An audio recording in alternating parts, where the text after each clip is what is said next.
Kaibigan, saan ka nakatingin?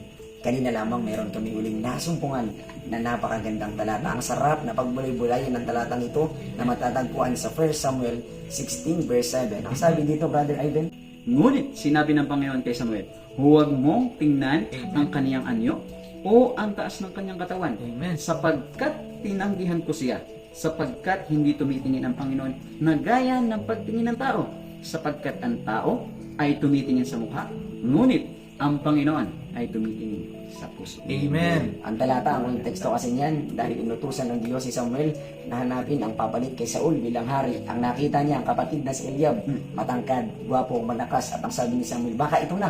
Pero ang sabi ng Panginoon, huwag kang titingin sa kanyang anyo. Napakadaming lesson na makukuha natin sa talatang ito. Brother Sherwin, Okay, Brother Roy, Brother Ivan, napakaganda ang ating nabasa ngayon. Ano? Kasi ang mga tao ngayon, sa panahon natin, talagang tumitingin kung ano ang postura ng mga tao. Halimbawa na lang yung mga VIP at saka yung mga low class. Ang kanilang pinapahalagan yung mga VIP. May tinatawag sila doon special treatment. Pero sa Panginoon iba, tumitingin siya sa puso ng tao. Yeah. Dito sa aking nabasa, yan ay connected na verse doon sa nabasa ninyo. Aking basahin dito sa Galatia 2 verse 6. Sabi dito, datapwat ang mga wari may dangal ng kunti. Maging anuman sila ay walang anuman sa akin. Sabi ng Panginoon, ang Diyos ay hindi tumatanggap ng anyo ninuman. Silang may dangal, sinasabi ko ay hindi nagbabahagi sa akin ng anuman. Sapagkat ang Diyos ay hindi nagtatanggi ng mga tao. Roma 2 verse 11. Yun yung aking punto na nakuha doon. Napakaganda. Kung sino ka man sa paningin ng Panginoon, lapit ka lang sa Kanya at hindi Kanya tatanggihan. Okay, Brother Edwin. Napakaganda ng punto ni Brother Sherwin na tayo ngayon bilang mga tao, talagang aminin na natin, tayo ay tumitingin sa hitsura ng tao. Maging ang mga tao ay kadalasan ay tinitingnan natin kung ano yung estado ng kanilang buhay. Kung ano yung kanilang mga nagawa. Kung ano yung mga nagawa. Ngayon, tingnan natin kung paano ang Panginoon Diyos tumitingin. Ganon din bilang tao.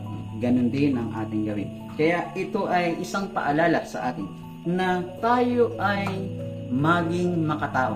Maging maunawain. Sapagkat hindi natin alam kung ano yung nasa puso ng taong ito, kung siya man ay may dinadamdam, kung siya man ay may nangyayaring kung ano man. Pero tandaan natin na tayo ay pinapaalalahanan na tayong tumingin sa puso na gaya ng pagtingin ng ating Panginoon. Amen. Ikaw, Brother Roy. tama yun. Mahalaga ang panlabas na pamumuhay. Tama Yan. yan. Pero mas mahalaga kung ano ang nasa puso. Amen. So, kasi pwedeng maaaring magmukha tayong relihiyoso sa panlabas eh. Tama, tama. Pero alam ng Diyos ang dahilan ng tunay. Bakit tayo sumusunod? Tama, tama. Ito ba ay dahil sa pag-ibig o pagpapakita lamang? Alam ng Panginoon ang motibo Alam ng ng tao. Panginoon. Sapagat ang tunay na pagbabago, nagmumula yan Amen. sa puso. Hindi mahalaga kung maliit ang tingin sa iyo ng tao. Pero kung ang puso mo ay nasa Panginoon, kaya kang gamitin ng Diyos.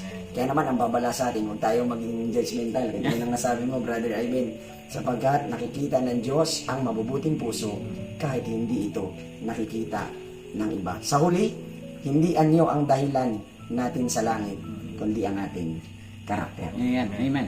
Kaya naman, mga kaibigan, saan ka nakatingin?